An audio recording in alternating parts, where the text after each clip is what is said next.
Oke guys, welcome back to Crypto Indonesia bersama gue Toshi, di mana kita akan membahas segala sesuatu yang berhubungan dengan cryptocurrencies dan blockchain.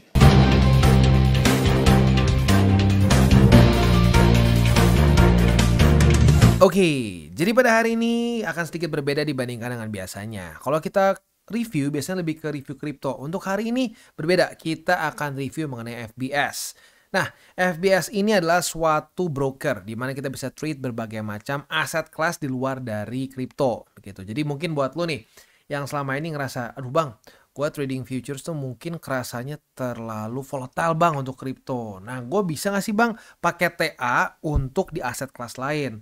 Ya bisa, tapi kalau di exchanger ya nggak bisa karena kan ya di exchanger di kripto aja. Nah, untuk FBS mereka ini bentuknya broker. Jadi lu bisa trade berbagai macam aset kelas mulai dari forex, lalu commodities ya, lalu juga lu bisa indeks dan berbagai macam lainnya ya. Nah, tetapi sebelum kita masuk ke videonya seperti biasa, gua akan disclaimer dulu bahwa semua konten dari TCI bukan financial advice. Ini semua bentuknya adalah review untuk yang video ini ya. Dan ya seperti biasa, ya gue ingatkan di TCI tidak ada namanya grup berbayar, tidak ada namanya grup VIP, jadi semuanya for free ya.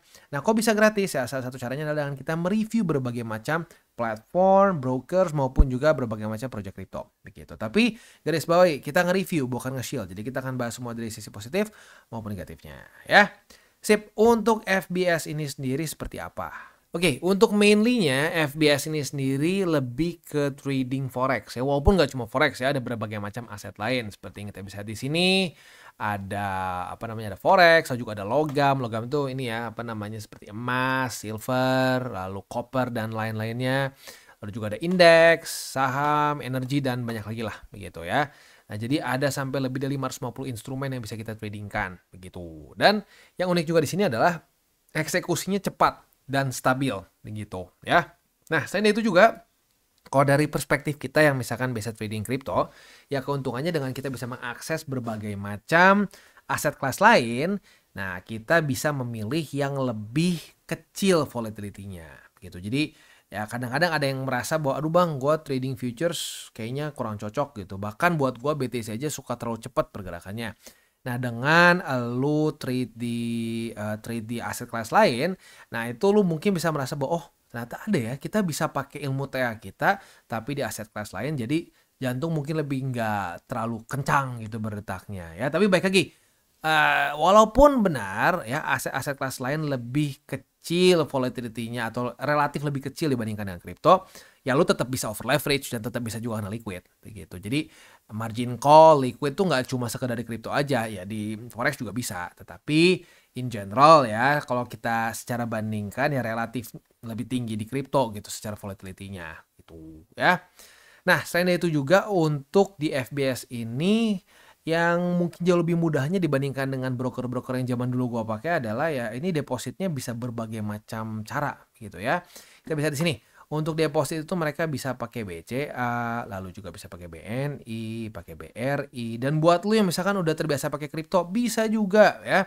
Di sini bisa pakai pakai BNB ya, walaupun menurut gua lebih baik sih jangan ya, lebih baik pakai stablecoin aja. Lu bisa pakai pilihannya tuh USDC ya. Lalu bisa juga lu pakai USDT gitu. Nah, cuman pastiin aja lu ngirimnya jangan sampai salah. Misalkan lu mau ngirim USDC, jangan sampai salah alamat begitu. Misalkan lu masukinnya ERC20, taunya masukin si alamatnya BP20. Nah, itu nggak akan sampai begitu. Ya, tapi kalau buat lu yang misalkan ya jarang pakai exchanger juga ya mungkin boleh pertimbangkan langsung aja transfer karena lebih mudah begitu. Jadi ya zaman dulu kan jauh lebih repot lah ya. Zaman dulu gue mau deposit buat di broker tuh setengah mati. Wah, harus begini begitu ya. Zaman sekarang jauh lebih signifikan lebih mudah lah begitu. Dan bank-banknya juga bukan bank-bank yang lu gak pernah denger gitu. Ini bank-bank besar dan rata-rata orang Indonesia pasti minimal punya salah satu dari tiga ini gitu ya. Jadi itu salah satu keuntungannya adalah untuk depositnya mudah dan tentunya untuk ya WD-nya pun sama gitu ya. WD-nya ya paling gampang sih kalau misalkan lu udah pakai BCA scan aja, WD juga pakai BCA lagi, begitu ya. Jadi kalau misalkan lu depo pakai BNI, lalu WD juga pakai BNI lagi, begitu ya. Sip, itu kurang lebih gambarannya. Itu salah satu yang enaknya lah ya. Nah, selain itu juga di FBS ini, apalagi keuntungannya, ya sebenarnya gini in general ya, kalau lu trading pakai broker itu eksekusinya cenderung cepat, begitu ya. Ya karena memang mereka kadang-kadang ya semuanya di dalam sendiri gitu ya. Ya itu tentunya ada plus minusnya ya. Plusnya eksekusinya cepat. Tapi ya kalau yang nakal ya mungkin kadang-kadang ya berantakan juga begitu. Nah, tapi kalau untuk FBS ini secara regulasinya memang di Indonesia ini ya dia belum ada regulasi di Indonesia, tetapi dia itu ada regulasi itu di Belize, ingat gua ya. Ya, jadi ini mungkin setara kayak lu di Saint Vincent dan lain-lain begitu ya. Dan kalau ngomongin soal award ya mereka ya banyak lah dapat award seperti misalkan kemarin tuh yang gue baca dari Dubai lah dan beberapa lagi yang lain. Nah tapi bukan berarti wah udah nih kalau gini caranya aman pasti ya nggak selalu kita jangan pernah semua dana dimasukin ke satu platform tertentu karena sekelas apapun tetap ada resikonya begitu ya. Jadi ya itu aja sih kurang lebih. Nah ini ya dia itu secara legality-nya itu dari ini FSC di Belize begitu ya. Ya sekali lagi ini mungkin kalau setaranya tuh ya sama kayak mungkin bikin di Saint Vincent dan lain-lain lah begitu ya. Ya jadi sebenarnya bilang super duper apa namanya secara regulasi dibilang super duper aman sih nggak juga lah gitu ya. Setara dengan yang inilah seperti yang lain-lain lah begitu ya. Nah, mereka juga ada di 150 negara lebih dan mereka ada untuk si supportnya itu 24 jam begitu ya. Jadi lu tinggal kontak aja kalau sampai amit-amit ada apa-apa gitu ya. Tapi sekali lagi, jangan sampai lu kasarnya semua duit lu masukin ke sini jangan ya karena apapun itu ya kalau gue pribadi sih patokannya broker itu ya lu tetap harus masukin duit yang lu kasarnya siap amit-amit hilang begitu ya. Sip. Selanjutnya ya selain dari itu juga yang unik juga di FBS ini mereka itu ada sistem disebutnya tuh Academy Trading Forex ya. Jadi ya baik lagi fokus mereka lebih ke forex tetapi bisa lu pakai secara keseluruhannya lah begitu ya karena ada juga yang mendasar seperti TA dan lain-lainnya. Nah, lu jadi bisa belajar gratis di sini ya. Ada yang untuk pemula dan yang untuk yang sudah berpengalaman. Lu bisa klik lah di bagian pemula lu akan diajarin nih mulai dari ini ya jadi ada inilah kasarnya ada kurikulumnya ya pengantar trading online-nya dan seterusnya ini semua ada di bahasa Indonesia juga gitu jadi buat lo yang mungkin kendala bang belajar trading susah bang step by stepnya misalkan ya oh pakai Inggris semua nah di sini nggak di FBS mereka semua udah ada versi Indonesianya begitu tapi sekali lagi ini konteksnya lebih ke forex dan ya apa namanya walaupun lo bisa pakai bukan cuma buat forex ya karena ini kan asetnya tuh banyak ya, bukan cuma forex, ada apa namanya indices ya, lalu juga ada apa namanya precious metals dan banyak lagi lah begitu ya. Nah, selanjutnya kalau kita di sini ya, ini kan buat yang pemula nih ya. Nanti kalau misalkan lu udah ngerasa oke udah bisa nih pelajaran 1, 2, 3 sampai beres ya, kayak sekolah lagi tuh jadinya ya. Sampai beres, nah lu bisa lanjutin ke yang advance. Nah, di sini sebenarnya cukup detail untuk menjelaskan gimana cara buka posisi dan seterusnya lah menjaga resiko dan lain-lainnya. Tinggal ya diperhatikan dengan baik-baik begitu karena kalau nggak salah ya apapun akan berantakan ya. Itu untuk yang Academy Trading Forex-nya. Nah, selain itu juga ada block trader. Nah, block trader ini lu bisa lebih kalau ini kan benar-benar kayak pengenalan di awalnya sekali lah gitu dan bentuknya ya kayak kurikulum kita belajar. Nah, yang ini yang block ini bisa spesifik misalkan kita pengen yang mengenai psikologi ya psikologi tentang tentang kita trade gitu apa aja yang bisa terjadi misalkan ada trader burnout gimana mencegahnya gimana nggak over trading dan lain-lain lagi kalau pengen strategi wah pakai apa nih misalkan baca pola candle ya terus ngelihat misalkan pola-polanya seperti apa aja ya lalu juga ya banyak lah lu bisa di sini ya ada high frequency trading dan banyak lagi lu bisa baca satu persatu begitu jadi sampai lu nggak trade di sini pun lu bisa banyak belajar karena ini sebenarnya kepake nih ya hal-hal mendasar seperti ini gitu jadi buat lu yang tertarik bisa belajar di sini secara gratis nggak perlu bayar sama sekali bisa dapat semua materi-materi yang bagus ini tanpa harus ada pembayaran sama sekali begitu jadi makanya kadang-kadang gue suka ini ya wah buat edukasi nih bayar sekian sekian sekian. Padahal sebenarnya beginian tuh yang kadang-kadang dijelaskan di kelas-kelas yang berbayar mahal itu kadang-kadang bukan hal-hal yang spesial, hal-hal yang bisa dapatkan secara gratis. Dan kalau orang ngomong, wah dulu pakai bahasa Inggris, ini Indonesia semua kok. Begitu. Jadi ya buat yang pengen belajar, harus belajar, nah bisa di sini ya. Lalu untuk manajemen risiko juga ada ya. Di sini kisah trader gue nggak tahu apa nih. Oh ini mungkin lebih ke ya inspirasi lah gitu ya. Ada siapa pernah ngapain begitu ya, pernah profit seberapa besar lah dan seterusnya begitu ya. Yaudah itu aja sih kurang lebih ya. Buat lu yang pengen belajar menurut gue ini boleh nih pertimbangkan untuk di Academy Tradingnya dan juga untuk si block tradernya. Karena ini sekali lagi semua gratis dan lu bisa manfaatkan gitu ya. Nah, selain itu juga ya misalkan nih lu udah belajar nih ya, teknisnya udah ngerti, tapi balik lagi, waktu nyobanya kadang-kadang kan suka beda sama teorinya. Takutnya ada tambahan stres dan lain-lain jadinya nggak biasa. Nah, lu juga bisa pakai demo account mereka begitu. Nah, demo account ini ya lu bisa pakai untuk apa ya? Untuk trial and error gitu. Jadi misalkan lu ada kesalahan ya tidak masalah begitu karena dananya ya bukan dana beneran gitu kan. Nah, jadi lu juga bisa pertimbangkan untuk coba dulu demo account-nya udah biasa. Nah, bisa lu coba untuk treat secara real gitu ya. Oke, jadi basically ya seperti itulah ya.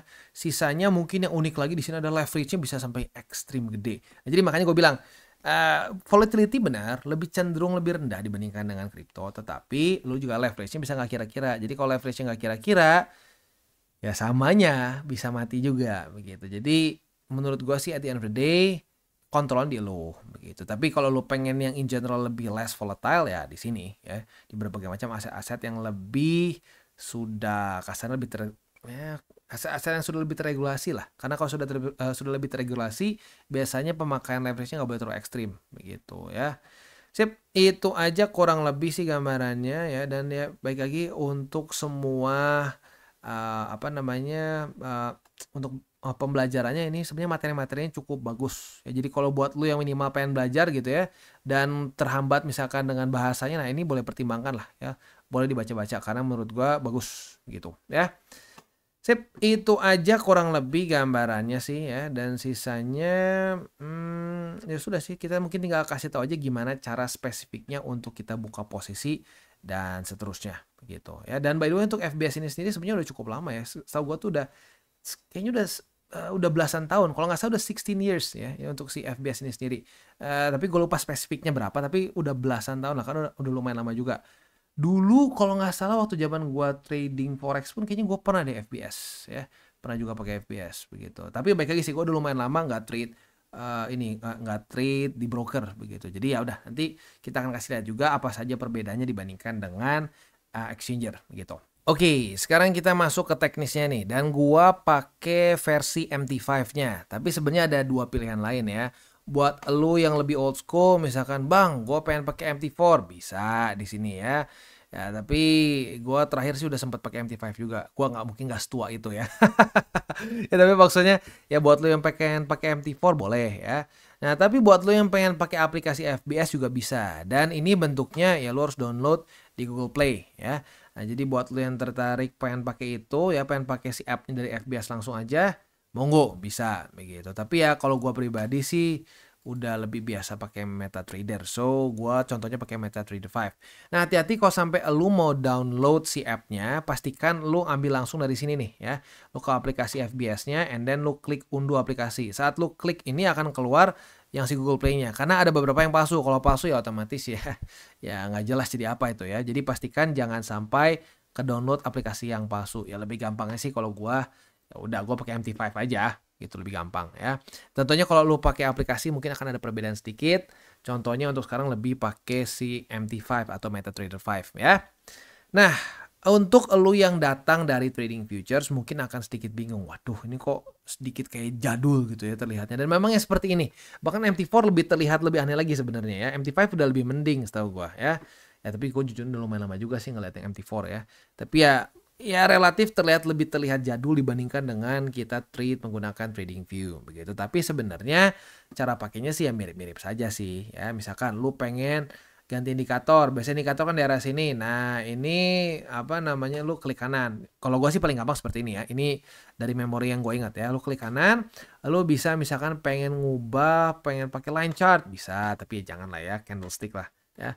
Lalu misalkan lu pengen one click trading nih biar lu bisa langsung buka posisi dengan sekali klik bisa juga. Tapi untuk contoh ini kita tutup dulu aja biar nggak pusing ya. Lalu misalkan lu pengen mengubah indikator ya. Indikator itu waduh gue sedikit lupa indikator di mana. Indikator sebentar. Nah ini udah kelamaan ya. Nah di sini lu bisa ubah-ubah sesuai yang lu ingin. Misalkan propertiesnya lu ubah misalkan mau apa dan ya seterusnya lah begitu ya. Udah itu aja sih kurang lebih ya. Jadi ya, untuk pemakaiannya ya sebenarnya belum terbiasa saja mungkin buat lu yang belum terbiasa pakai ya jadi mungkin akan sedikit canggung pakainya ya. Tapi buat lu yang sudah biasa ya sebenarnya enak juga sih. Ini bisa dimodify sesuai banget yang lu inginkan gitu. Lu pengen misalkan nambah lagi nih, gue pengen ada new chart gitu ya. Lu bisa add file new chart. Ya lu pengen apa pairnya, misalkan lu pengen pair USD JPY. Nah, keluar lagi. Nanti lu bisa benar-benar bisa disesuaikan sama yang lu mau gitu. Cuman mungkin di awalnya sedikit bingung aja begitu ya. Nah, untuk hari ini kita akan kasih contoh saja bagaimana cara untuk pakainya tuh buka posisi lah gitu ya. Nah, untuk indicator juga lo bisa klik di sini nih ya. Lo bisa misalkan lo kan tadi kan contohnya nih MA ya, moving average. Lo pengen tambahin misalkan osilator nih. Lo mau tambahin lagi misalkan RSI atau ini aja deh yang dekat ya. MACD ya. Lo klik masukin, tada, keluar gitu ya. Jadi ya sebenarnya semua yang lo bisa lakuin di exchanger lo bisa lakukan juga di sini lah gitu ya. Sip. Oke, jadi untuk hari ini sih lebih ke contoh aja gimana tuh cara buka posisinya. Ya tentunya kalau secara SOP setiap orang bisa berbeda-beda ya. Kita ambil contoh di sini lah ya. Ke ya misalkan kita mau buka sekarang nih di harga sekarang. Lo bisa klik di bagian ini, lo ke bagian trading and then lo new order. Nah, new order lo bisa pilih ada beberapa ya. Kalau market execution ya sama seperti di exchanger, artinya lo langsung buka posisi di harga sekarang running begitu. Nah, hati-hati dengan bagian volume. Ini berbeda dibandingkan dengan di exchanger. Di exchanger itu kan mereka menggunakan ya lu buka berapa dolar gitu. Misalkan gue buka posisi $100 gitu ya. Si unitnya berapa gitu, misalkan $100. Nah, di sini hati-hati, jangan sama kayaknya ya udah gua $100 juga. Nggak, beda di sini sistemnya ya. Jadi mereka tuh menggunakan sistem lot disebutnya. Satu lot itu normalnya 100.000 USD gitu. Jadi ya lu hitung sendiri dari situ ya. Ya paling gampangnya sih sebenarnya kalau lu modal kayak $1.000 sih ya biasa 0,01 begitu ya. Ya kalau lu gede nih bisa, tapi ya resikonya lebih gede juga begitu ya. Ya kita ambil contoh aja di sini misalkan 0,1 deh ya, 0,1 aja untuk contoh ini ya. Lagi-lagi nanti terus hitung sendiri lebih enaknya seperti apa. Lalu kalau misalkan di market execution ya, ini sekali lagi contoh misalkan buat kita mau nge-short ya, kita ngerasa ini bakal lanjut lagi turun. Dan kita ini di euro ya, di euro USD. Nanti misalkan lu pengen di pair lain ya bisa, lu bisa tinggal cari sendiri yang mana begitu ya. Dan ini sebenarnya ngikutin kalau misalnya sih kan euro USD nih, misalkan lu mau bukanya di GBP ya udah klik kanan dan klik trade sini nih. Nah, nanti dia akan ngikutin. Jadi sesuai dengan chart yang lu klik kanan begitu. Nah, kita ambil contohnya buka di Euro USD aja. Karena kalau ngomongin soal less volatility ya Euro USD lebih less untuk secara volatility-nya ya. Kita klik aja di sini, misalkan new order, contoh market execution kita mau ngelong aja deh soalnya deket ini ya, kita dekat support ya. Kita misalkan ngelong di sini. Klik. Udah tuh kebuka posisi ya. Nah, setelah itu kalau misalkan kita mau ngoprek nih, bang, gue mau ubah TPSL gimana? Bisa, tinggal lu klik aja di sini. Sorry, salah klik. Nah, kanan ya. Lu klik kanan di sini, and then lu bisa oprek lagi si posisinya dengan modify or delete ya. Nah, kita modify. Misalkan kita pengen stop loss-nya itu ya kita ambil aja di sini ya. Nah, kita jauhin sama harga running. Nah, yang keren di sini, lu buka nih, cepret. Nah, ini bisa lu tarik gitu, bisa lu tarik. Set, misalkan gue mau SL-nya di sini nih stop loss-nya. Jadi kalau sampai kena titik ini baru kena SL begitu. Untuk target TP misalkan. Nah, target TP di atas ini nih di 1,17735 ini struktur misalkan ya. Nah, lu tinggal ubah lagi, dimodify lagi. Lu klik misalkan untuk mana nih? TP nih. TP-nya naikin dulu. Jauhin di harga running ya. Setelah cukup jauh. Nah, tinggal lu tarik nanti set ke sini. Nah, itu yang kadang-kadang sedikit lebih enak dibandingkan dengan trading view begitu ya. Karena kan trading view cuma lebih buat ke buka cuma lebih buat ke chart aja begitu. Nah, di sini bisa ditarik secara langsung si TPSL-nya. Ya gitulah kurang lebih cara untuk ngebuka posisi. Ini sekali lagi hanya contoh saja ya. Setupnya sebenarnya mungkin ya sebenarnya oke juga sih udah di tes 1 ya. Tapi di tes 1-nya beberapa hari lalu. Ya, lagi-lagi hanya untuk contoh saja. Nah, buat lu yang misalkan, "Bang, kalau ngelimit gimana caranya?" Sama aja. Lu tinggal klik trading, new order. Nah, di sini kan ada market execution. Nah, ini bisa diubah ke pending order. Nah, bedanya kan biasa kalau di kita langsung aja tuh ya, langsung buy limit, sell limit dan seterusnya. Kalau untuk di versi MetaTrader, lu klik dulu pending order and then pilih mau buy limit, sell limit dan seterusnya. Misalkan kita mau sell limit ya. Kita sell limit taruh misalkan di atas tadi tuh ya. 1,7735 misalkan ya. Kita taruh di mana tadi? 177.35 gitu ya. Oke.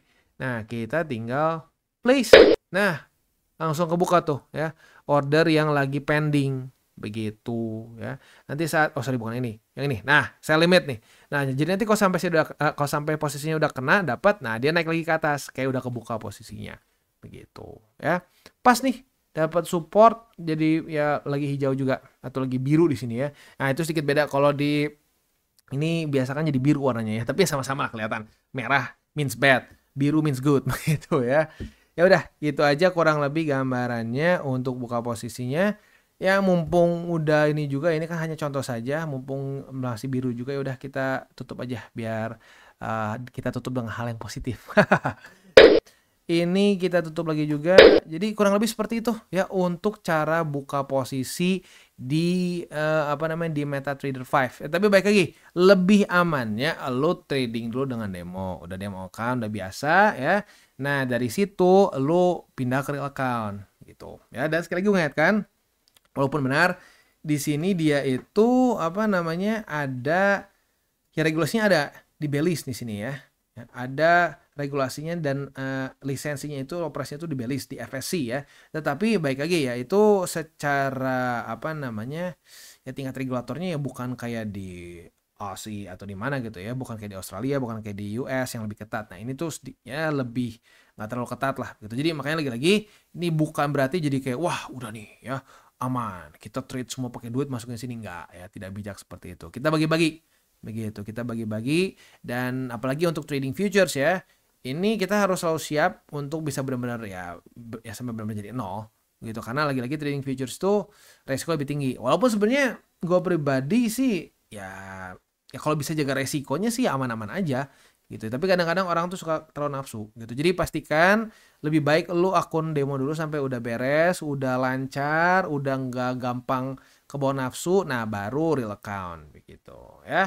Sekali lagi untuk metode pembayarannya banyak sekali jenisnya, lu bisa pilih mana yang cocok buat lo ya. Ada pakai BCA, BNI dan banyak lagi.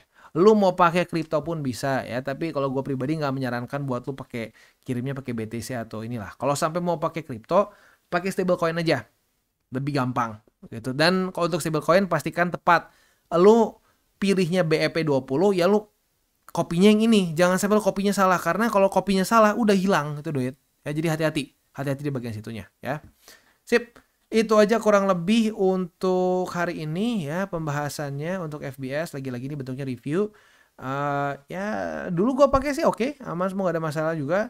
Cuman ada baik lagi, sekali lagi jangan sampai wah semua duit masukin, nggak, jangan seperti itu. Dan pastikan kalau menurut gue pribadi jauh lebih baik lu pelajari dulu inilah ya, karena walaupun udah biasa trading futures gitu misalkan, ini akan secara teknisnya ada perbedaan dibandingkan dengan lu trade dengan broker lah begitu, ada sedikit perbedaan begitu ya. Dan in general this is good untuk dipelajari karena ini bisa menambah pengetahuan biar lu trade tuh nggak cuma sekedar nebak-nebak begitu, jadi ada dasarnya lah begitu ya. Sip, itu aja kurang lebih untuk pembahasan kita pada hari ini atau review kita pada hari ini. Seperti biasa kita tutup dengan 3 golden rules. Jangan pakai uang panas, jangan over leverage, berpikirlah jangka panjang, dan salam tak bertuai. Dan buat kalian yang belum nonton DCWT atau Daily Charting with Toshi, bisa klik di sini, di mana kita akan daily chart your favorite cryptocurrencies. Dan buat lo yang belum mengerti juga mungkin mengenai chart, candles, dan hal-hal lain, bisa juga klik di sini, ada tutorials with Toshi. Dan buat lo yang pengen mendukung TCI, salah satunya bisa menggunakan link referral di bawah. Dan jangan lupa juga untuk join Telegram group, di mana kita bisa ngobrol-ngobrol santai mengenai dunia cryptocurrency secara 2 arah. So jangan lupa untuk like, subscribe, click the bell icon, and see you on the next video.